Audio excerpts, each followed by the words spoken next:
जीवन का अनुभव बताता है कि अगर किसी भवन का निर्माण करना हो तो हमें बेहतरीन सीमेंट और स्टील का इस्तेमाल करना होता है।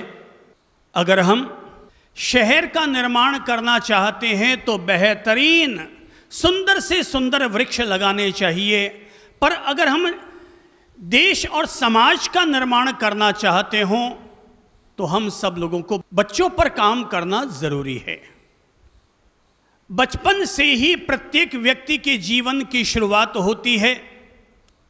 अगर किसी भी व्यक्ति के जीवन में बचपन में ही अच्छे बीज बो दिए जाएं तो उसकी फुलवारी, उसके पौधे, उसके तरुवर आने वाले समय के लिए मीठे मधुर फल देने वाले हो जाते हैं। कभी महान दार्शनिक अरस्तु के पास एक महिला पहुंची और जाकर के उसने अनुरोध किया कि आप इतने महान दार्शनिक और इतने महान शिक्षाविद हैं, मैं चाहती हूं कि मेरा बच्चा भी आपके जैसा ही शिक्षाविद और महान चिंतक, महान दार्शनिक बने और मैं अपने बच्चे को आपके पास पढ़ाना चाहूंगी। जरा मुझे आप बताइए कि मैं अपने बच्चे को आपके पास कब लेकर के आऊं। अरस्तु ने कहा कि तुम मेरे पास अपने बच्चे को पढ़ाना चाहते हो और मेरे जैसा शिक्षाविद, दार्शनिक बनाना चाहते हो तो पहले मुझे जरा ये बताओ कि तुम्हारे बच्चे की उम्र कितनी है। महिला ने कहा, मेरे बच्चे की उम्र अभी तक तो केवल 5 साल है। 5 साल का हो गया, इसका मतलब ये हुआ कि तुमने पहले से ही बहुत विलंब कर दिया है। तुम तो जल्दी घर जाओ और जाकर के हाथों हाथ अपने बच्चे को लेकर के आ जाओ। बोले अभी तो वो छोटा बच्चा है, केवल 5 साल का है, वो कैसी शिक्षाएं ग्रहण कर पाएगा और आपकी तो बहुत महान शिक्षाएं होती है। अरस्तु ने कहा, बच्चे का निर्माण तब नहीं होता शुरू जब वो 5 साल का हो जाए। बच्चे का निर्माण उस दिन से शुरू हो जाता है जिस दिन वो मां के गर्भ में आता है। और जिस परिवार ने, जिस व्यक्ति ने मां के गर्भ में जब बच्चा आया, मां के पेट में जब बच्चा आया, उस दिन से जब बच्चे पर ध्यान देना शुरू कर दिया, समझ लो व्यक्ति बड़ा होकर कोई महावीर बनेगा, कोई बुद्ध बनेगा, वो राम बनेगा, कृष्ण बनेगा, वो कोई विवेकानंद बनेगा, वो कोई चंद्र प्रभु बनेगा। अगर व्यक्ति मां के पेट से ही उसके निर्माण की सही तैयारी शुरू कर दे। हम ये ना समझें कि मां के पेट से तो बच्चा अंदर बन रहा है। जब मां का खून बच्चे के लिए पोषक बनता है तो क्या मां के विचार, मां का चिंतन, मां के द्वारा किया गया अध्ययन, मां के द्वारा किया गया भक्ति पारायण क्या उस बच्चे पर अपना पॉजिटिव इफेक्ट नहीं डालेंगे? यही वजह है कि हमारे यहां पर भारतीय परंपरा में 16 प्रकार के संस्कारों की चर्चा आती है, पर वे सभी संस्कार उस बालक के शुद्धिकरण के लिए होते हैं। फिर चाहे वो गर्भ संस्कार हो, प्रसूति संस्कार हो, पाणी ग्रहण संस्कार हो या अंत में दाह संस्कार हो, पर हर संस्कार का उद्देश्य होता है उस जीवात्मा का शुद्धिकरण करना। मेरे लिए संस्कार का अर्थ शुद्धिकरण तो है ही, पर शुद्धिकरण के साथ मैं संस्कार का संबंध जोड़ता हूं सद्गुणों के साथ। संस्कार का संबंध है व्यक्ति की मर्यादाओं के साथ। संस्कार का संबंध है व्यक्ति के सदाचार और शिष्टाचार के साथ। दुनिया में 3 प्रकार के माता पिता होते हैं। पहले दर्जे के माता पिता साधारण माता पिता कहलाते हैं, दूसरे दर्जे के मध्यम कहलाते हैं और तीसरे दर्जे के उत्तम कहलाते हैं। किसे कहते हैं साधारण? जो केवल अपनी संतानों को जन्म देते हैं वो साधारण माता पिता कहलाते हैं। लेकिन जो अपनी संतानों को जन्म देने के साथ साथ उन्हें शिक्षा और संपत्ति देते हैं वे मध्यम दर्जे के माता पिता होते हैं।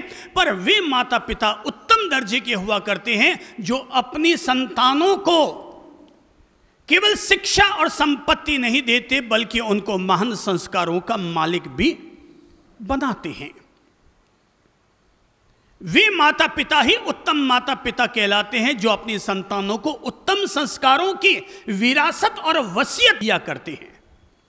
कभी अमेरिका के राष्ट्रपति अब्राहम लिंकन ने अपने पुत्र के क्लास टीचर को एक पत्र लिखा था और पत्र लिख करके उन्हें प्रेरित किया था कि आप ये समझकर मेरे बेटे की शिक्षा दीक्षा न करें कि वो एक राष्ट्रपति का बेटा है, बल्कि आप ये समझकर उसकी शिक्षा दीक्षा करें कि उसे आने वाले समय में इतना सुयोग्य बन जाना है कि वो भी राष्ट्रपति बनने का अधिकारी बन सके। आप मेरे बच्चे को केवल 12 खड़ी मत सिखाइएगा, केवल अल्फाबेट का ज्ञान मत दीजिएगा, उसे केवल गणित, इतिहास, भूगोल यही पाठ मत पढ़ाइएगा। आप मेरे बच्चे को जीवन जीने का तरीका भी सिखाइएगा। आप मेरे बच्चे को सिखाइएगा कि किस तरीके से उसे अपने माँ बाप के सामने पेश आना है। मेरे बच्चे को यह भी सिखाइएगा कि जीवन में अगर कभी किसी तरह का संकट आ जाए तो घबराए नहीं, बल्कि अपना आत्मविश्वास और मनोबल मजबूत रखते हुए वो उनका सामना करने में भी समर्थ बन सके। आप मेरे बच्चे को ये भी सिखाइएगा कि राष्ट्र के प्रति उसके क्या कर्तव्य और दायित्व होते हैं। उसे ये भी सिखाइए कि उसे अपने जीवन में किन किन मर्यादाओं का सम्मान करना है।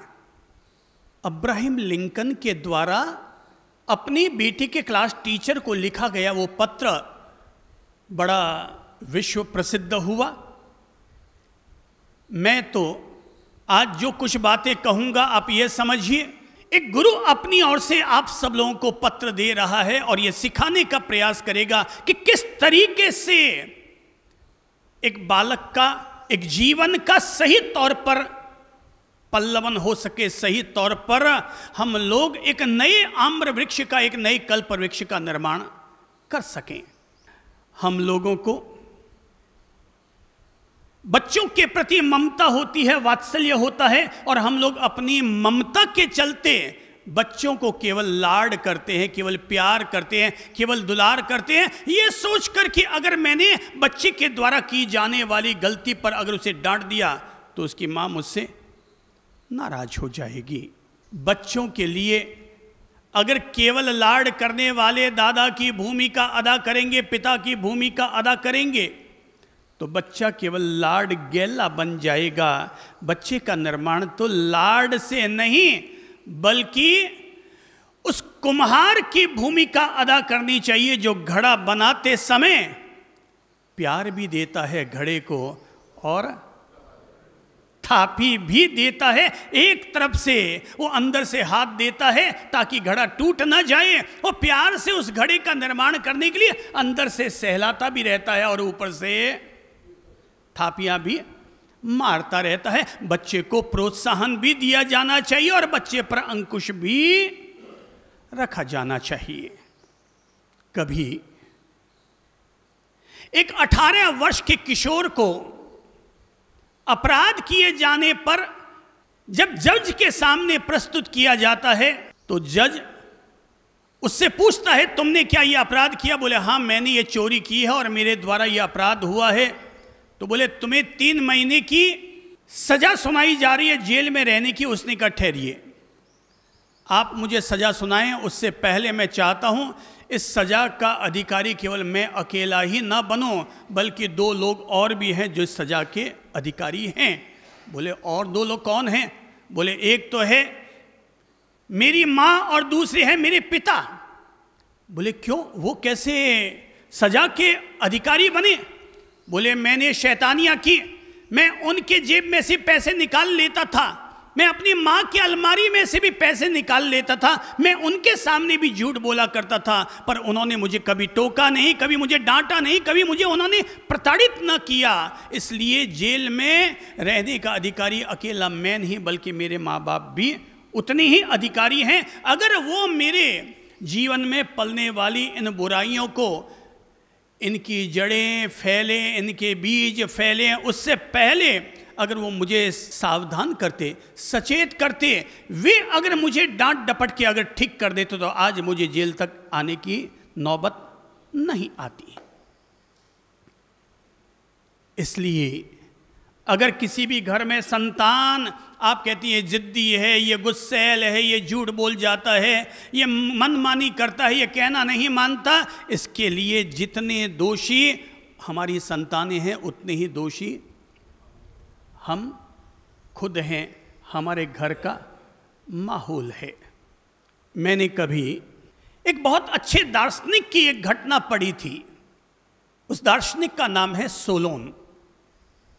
वो सोलोन कभी निकला था अपने नगरवासियों के बीच में और अपने सारे शिष्यों को इकट्ठा करके और लेकर के गया था अपने सामने एक सड़ी हुई एप्पल, सड़ी हुई सेब लेकर के पहुंचा और जाकर के पूछा, बताओ इस सेब का मैं कैसे उपयोग करूं।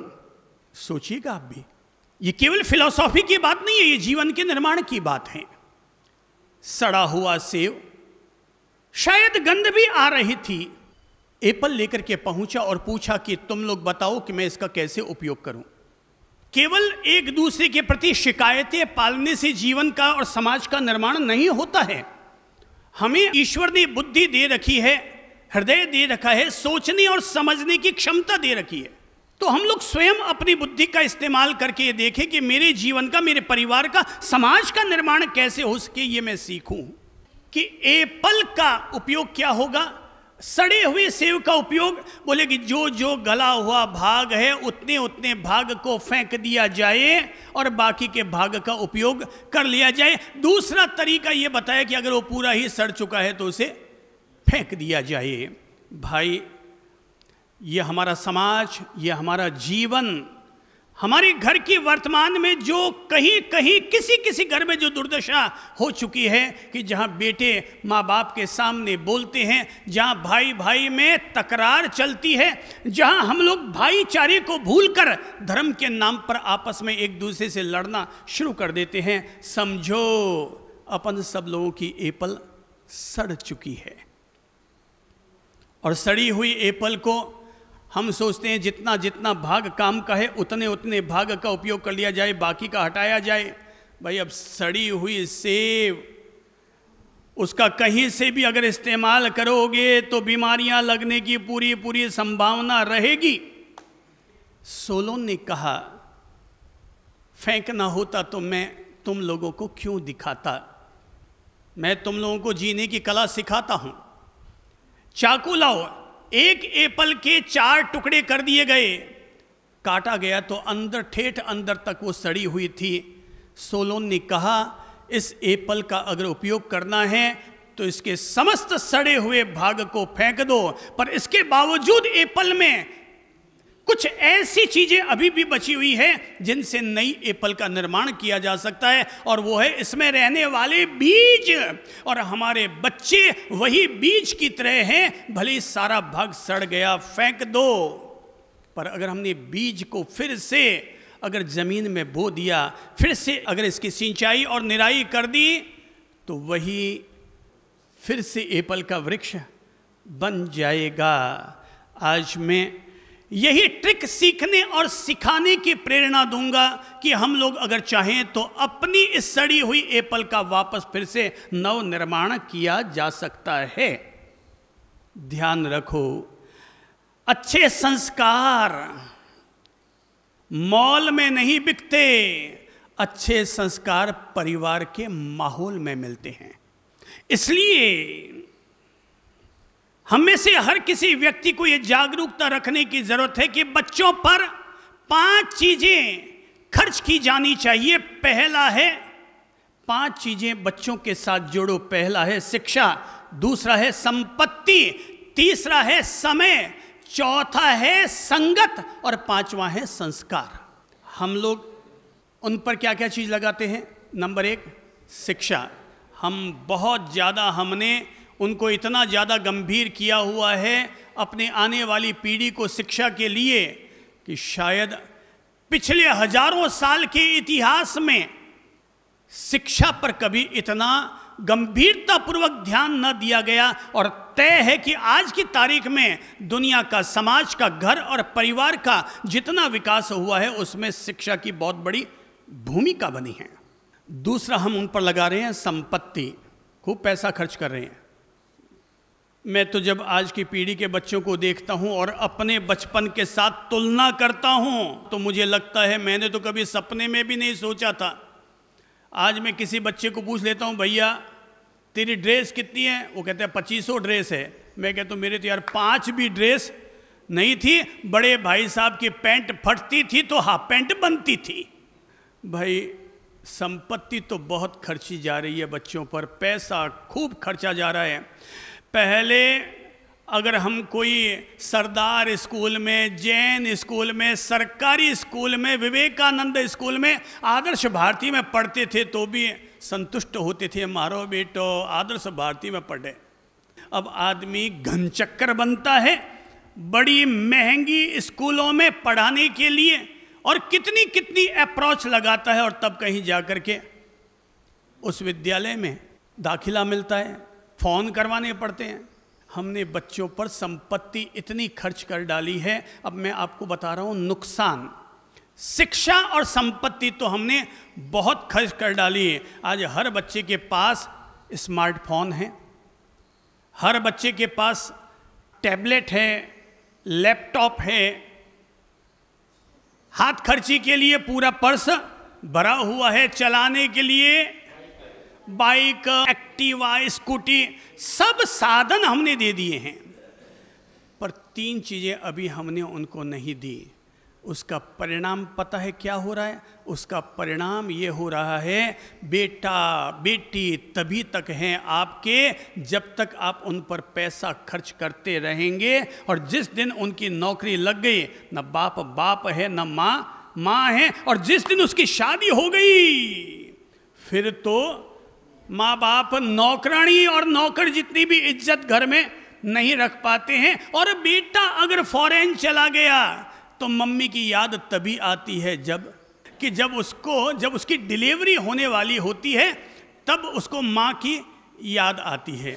अच्छा बताइए, माँ को क्यों बुला रहा है? हाँ, अब समझिएगा वो माँ को भी क्यों बुला रहा है। बाकी माँ को बुलाने वाला था नहीं, शादी करके गया।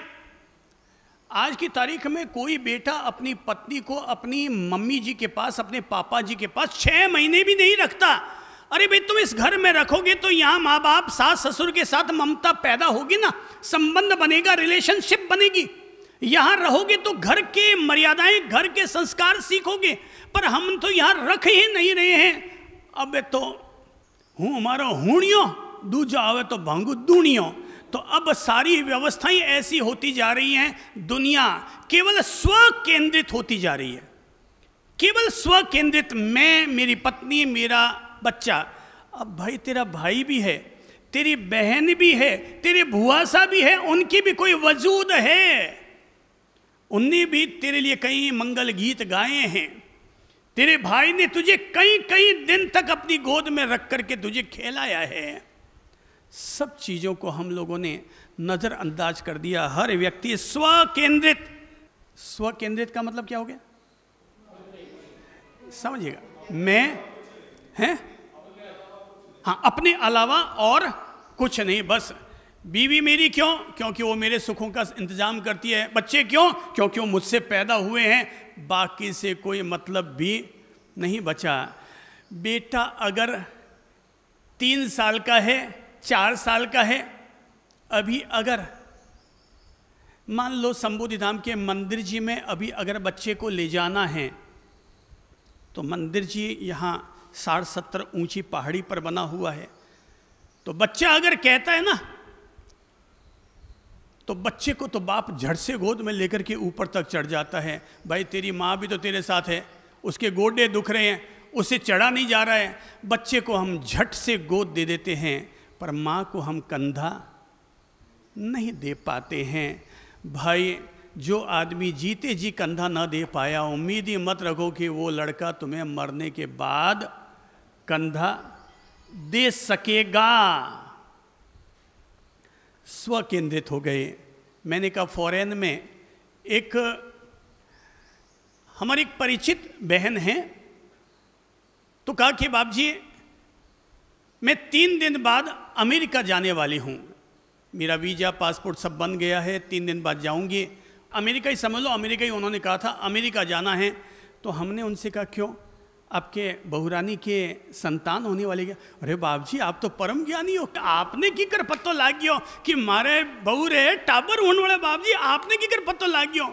ओ भाई माजी थाने की कर समझाऊँ, जो ही थे कि मैंने अमेरिका जाना है, मैं समझ गया थारो बेटो थाने क्यों वास्ता बुलाया है। अब थारो बेटो बुलाया इन वास्ता है, नंबर 1 आप लोग बताइए वो मम्मी को क्यों बुला रहा है, नंबर 1 उसका स्वार्थ, नंबर 2 हाँ वो कहते हैं नंबर 2 वहाँ पर बाई या नौकरानी नहीं मिलती है। अब देखिएगा हमारी गत क्या हो रही है, माँ की गत क्या हो रही है। नंबर 3 बहू के खान पान का पूरा ध्यान रखेगी। हाँ वो कहते हैं नंबर, वाह वेरी गुड, जोरदार बात है, बोले 24 घंटे की दाई माँ बोले 24 घंटे के दाई माँ मिल गई उसको, और बोली अभी तक तो बहुत सारी चीज़ें हो सकती है। नंबर 5 देखिए और कोई समझ में चीज़ आ रही है, वो अमेरिका क्यों बुला रही है। हाँ वो कहता है कि पत्नी तो सो जाएगी टाबर को लेकर के, तो अब मेरी रोटियों का बंदोबस्त भी कौन करेगा। वो कहते हैं वो खुद के भी खान पान के लिए अपनी माँ को बुलाता है। भाई माँ को इसलिए बुलाता है सारा सार संभाल हो जाएगा, जापे का, सवाड़ का, डिलीवरी का जो भी सामान लगेगा।